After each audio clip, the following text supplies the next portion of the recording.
তো এই দেখতে পাচ্ছেন যে আমার এই যে এখানে পিসিতে দেখতে পাচ্ছেন যে আমার এইটা কিন্তু কি হচ্ছে, আমার ওয়েবক্যাম হিসেবে কাজ করছে। এখানে যেটা আছে, এই যে এখানে যেটা আছে, এখানে কিন্তু সেই একই জিনিস আছে, আর আমার ফোনে কিন্তু আপনারা সেই একই জিনিস দেখতে পাচ্ছেন, ঠিক আছে।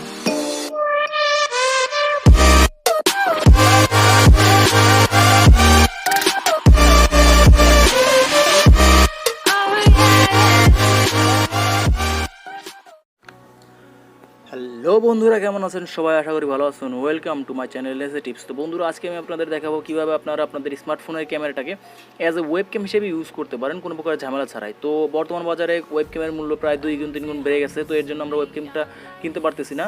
তো এই সকল সমস্যার জন্য আমরা চাইলে আমাদের কিন্তু স্মার্টফোনের ক্যামেরাটাকে অ্যাজ এ ওয়েবক্যাম হিসেবে ইউজ করতে পারি। আর স্মার্টফোনের ক্যামেরাটার কোয়ালিটি কিন্তু খুব ভালো হয়, যেটা ওয়েব ক্যামেরার কোয়ালিটির চেয়ে আপনি দ্বিগুণ ভালো পাবেন, ঠিক আছে।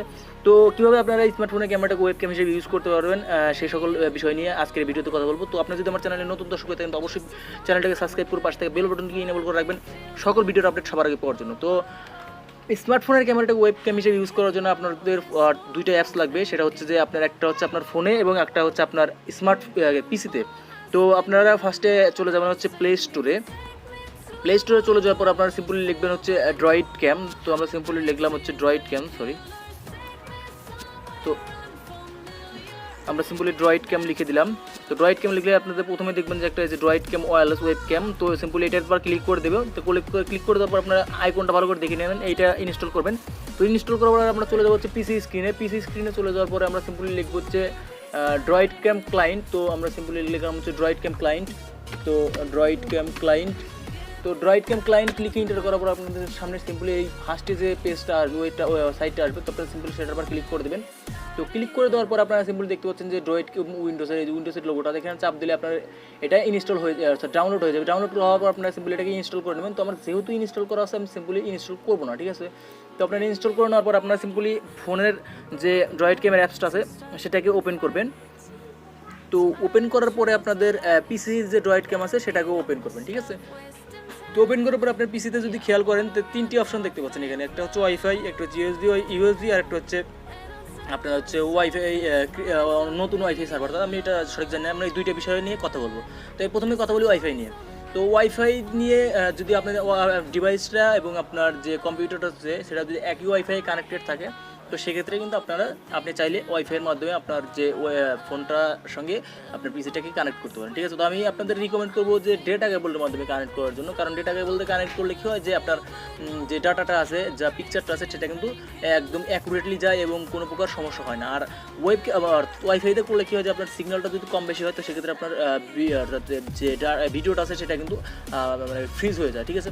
তো আমি ওয়াইফাই এবং ডেটা কেবল দুটো দিয়ে দেখাবো। তো ফার্স্টে আমরা দেখাবো হচ্ছে ওয়াইফাই। তো ওয়াইফাইতে কীভাবে কানেক্ট করবেন? তো ওয়াইফাইতে কানেক্ট করার জন্য আপনারা সিম্পলি কী করবেন, যে ফোনে দেখতে পাচ্ছেন যে ওয়াইফাই আইপি নামে একটা অপশন আছে, লেখা আছে দেখতে পাচ্ছেন, এই যে আমি মার্ক করে দিছি। তো এখানে আপনারা দেখবেন যে একটা আইপি অ্যাড্রেস আছে। তো এই আইপি অ্যাড্রেসটা কী করবেন, যে এই যে পিসি স্ক্রিনে দেখতে পাচ্ছেন যে ডিভাইস আইপি, তো এই ডিভাইস আইপিতে লিখে দেবেন। তো আমি সিম্পলি লিখে দিচ্ছি 192.168.0.15।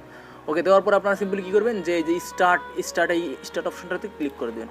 স্টার্ট অপশনটাতে ক্লিক করে দেওয়ার পরে কিন্তু এই যে দেখতে পাচ্ছেন যে আপনার যে ভিডিওটা আছে সেটা কিন্তু আপনার ফোনের যে ভিডিওটা চলতেছে এইটাই কিন্তু আপনার ওয়েবক্যাম হিসেবে আপনার কম্পিউটার দেখা যাচ্ছে, ঠিক আছে। তো আমি সিম্পলি এখন আপনাদের দেখাবো যে কীভাবে আপনারা ডাটা কেবলের মাধ্যমে কানেক্ট করবেন, ঠিক আছে। তো আমরা সিম্পলি আবারও এটাকে কেটে দেবো। তো কেটে দেওয়ার পরে আপনি সিম্পলি দেখতে পাচ্ছেন যে মাঝখানের অপশনটাতে ক্লিক করবো। তো মাঝখানের অপশনটাতে ক্লিক করার পরে আপনাদের একটা জিনিস করতে হবে, সেটা হচ্ছে আপনার ফোনে অবশ্যই আপনার ডেভেলপার অপশনটাকে অন রাখতে হবে, অ্যান্ড সেখানে ইউএসবি ডিবাগিংটাকে অন করে রাখতে হবে, ঠিক আছে। তো ইউএসবি ডিবাগিংটা অন করার পরে আপনার সিম্পলি ফোনটাকে একবার অন অফ করবেন। আর ইউএসবি ডিবাগিংটা কীভাবে অন করবেন সেটা যদি না পারেন তো আপনার ফোনের মডেলটা লিখে ইউটিউবে সার্চ করবেন যে কীভাবে আপনি ইউএসবি ডিবাগিংটাকে অন করবেন। তো সেটা লিখে সার্চ করার পরে আপনারা ভিডিওটা দেখে নিয়ে তারপরে ডিবাগিংটাকে অন করে ফোনটা অন অফ করে দেন তারপরে কী করবেন, যে আপনার যে ফোনের কেবলটা আছে সেটা আপনার ফোনে কানেক্ট করার পরে, তো সিম্পলি কানেক্ট করার পরে আপনার যে এখানে যে ওই যে কম্পিউটারে দেখতে পাচ্ছেন এখানে একটা রিফ্রেশ বাটন আছে, ঠিক আছে। রিফ্রেশ বাটনটা যদি আপনি ক্লিক করেন তো এই কোটের মধ্যে আপনার যে ডিভাইসটা আছে সেই ডিভাইসটার মডেলটা শো করবে, ঠিক আছে। তো ডিভাইসটার মডেল যে দেখতে পাচ্ছেন যে আমার Redmi Note 6 Pro শো করছে। তো এখানে আপনার দুইটা জিনিস দেখতে পাচ্ছেন যে একটা হচ্ছে অডিও আর একটা হচ্ছে ভিডিও। তো আপনি যদি চান যে আপনার কম্পিউটারে মাইক্রোফোন নেই তো সেক্ষেত্রে আপনারা মোবাইলের মাইক্রোফোনটাকে কিন্তু ওয়েবক্যামের সঙ্গে ইউজ করতে পারেন মাইক্রোফোন হিসেবে। তো আমি রিকমেন্ড করবো আপনারা ভিডিও অডিও দুইটাই দেওয়ার জন্য, কারণ মোবাইলের ক্যামেরা এবং মাইক্রোফোন দুইটাই কিন্তু বেস্ট কোয়ালিটির হয়। তো এই জন্য আপনাদের অর্থাৎ সাউন্ড কোয়ালিটি এবং ইমেজ কোয়ালিটিটা ভালো পাবেন। তো এই জন্য এর দুইটাতে ক্লিক দেওয়ার পরে আপনারা সিম্পলি স্টার্টে ক্লিক করবেন। স্টার্টে ক্লিক করার পর দেখতে পাচ্ছেন যে আমার মাইক্রোফোনটা অন হয়ে গেছে, সরি ক্যামেরাটা এবং অন হয়ে গেছে। তো এখন আমি আপনাদের একটা কল দিয়ে দেখাবো যে আসলে আমার এটা কাজ করতেছে কি না, ঠিক আছে। তো আমি সিম্পলি আমি একজনকে ফোন দিচ্ছি। তো দেখতে পাচ্ছেন যে আমার এই যে এখানে পিসিতে দেখতে পাচ্ছেন যে আমার এইটা কিন্তু কি হচ্ছে, আমার ওয়েবক্যাম হিসেবে কাজ করছে। এখানে যেটা আছে, এই যে এখানে যেটা আছে এখানে কিন্তু সেই একই জিনিস আছে, আর আমার ফোনে কিন্তু আপনারা সেই একই জিনিস দেখতে পাচ্ছেন, ঠিক আছে। তো এইভাবে আপনারা চাইলে আপনাদের যে ইটা আছে সেটাকে আপনারা ওয়েবক্যাম হিসেবে ইউজ করতে পারেন। তো এই ছিল আজকের ভিডিওটি ভালো লাগলে অবশ্যই লাইক করবেন, শেয়ার করবেন অ্যান্ড কমেন্ট করতে ভুলবেন না। আর আপনি যদি আমার চ্যানেলে নতুন হয়ে থাকে অবশ্যই ভাই প্লিজ সাবস্ক্রাইব করবেন, কারণ এত কষ্ট করে আপনাদের জন্য ভিডিও মেক করি আর সাবস্ক্রাইবার পাই না এবং লাইক পাই না ভাই, লাইকটা অবশ্যই দিবেন। তো ধন্যবাদ সবাইকে, ভালো থাকবেন, সুস্থ থাকবেন, আল্লাহ হাফেজ।